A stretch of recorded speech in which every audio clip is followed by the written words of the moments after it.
Hello બાલ મિત્રો, આજે રવિવાર છે. રવિવાર એટલે રજાનો દિવસ. તો ચાલો વાર્તા સાંભળીએ. તો તૈયાર છો ને બધા વાર્તા સાંભળવા માટે? તો ચાલો વાર્તા શરૂ કરીએ. એક દિવસની વાત છે. એક જંગલમાં સસલું, કાચબો અને બીજા ઘણા બધા પ્રાણીઓ રહેતા હતા. એક દિવસ કાચબાભાઈ તો ધીમે ધીમે ચાલતા ચાલતા જતા હતા અને ત્યાંથી સસલાભાઈને નીકળવાનું થયું.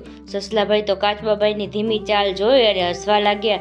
એમને મનમાં ને મનમાં અભિમાન થવા લાગ્યું કે મારાથી વધારે ઝડપી કોઈ ચાલી કે દોડી શકે નહીં. અને એ તો કાચબાભાઈની મજાક ઉડાવવા માંડ્યા કે તમે તો સાવ ધીમા ચાલો છો.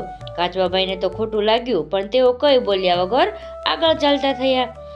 તો આનાથી સસલાને થયું કે કાચબાભાઈ તો ડરી ગયા, પણ આમાં એમના અભિમાનની વાત હતી.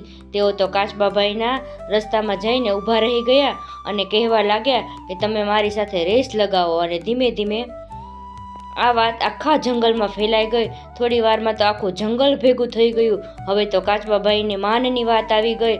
હવે તો કાચબાભાઈ પણ પૂરી તૈયારી કરવા લાગ્યા, પણ સસલાભાઈ તો આરામમાં બેઠા હતા, કેમ કે તેમના મનમાં બીજું જ હતું. બીજા દિવસે સવારે બધાએ ભેગા થયા અને રેસની શરૂઆત થઈ. કાચબાભાઈ તો ધીમે ધીમે ચાલતા થયા અને સસલાભાઈ તો ઝડપથી આગળ વધવા લાગ્યા. શરત એ હતી કે બપોર સુધીમાં આખા જંગલનો આંટો મારી પાછા આવવાનું. જે સૌથી પહેલાં આવશે તે વિજેતા બનશે.